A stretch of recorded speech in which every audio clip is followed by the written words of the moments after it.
In this video, I'm going to tell you the difference between fine hair and thin hair, and hopefully by the end of this video, you'll be able to identify whether you have fine thin hair or just fine hair, or you have thin coarse hair, whichever one. Let's go straight into it. When we're talking about fine hair, we're talking about the strands of hair. So when you take a single strand of your hair and put it in between your fingers, if it's fine hair, you're not going to be able to feel it. With fine hair, it can look full, especially if you have type 4 hair, it can look full. But when you start to part your hair, then you realize that you have a lot of strands, but you don't really have a lot of volume.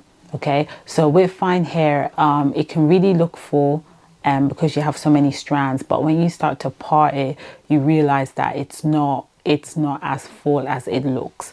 When we're talking about thin hair, we're talking about density, we're talking about volume. So with thin hair, you would have like you would have less strands of hair, and it's very easy to see your scalp. The scalp is very noticeable. Thin hair could also be coarse.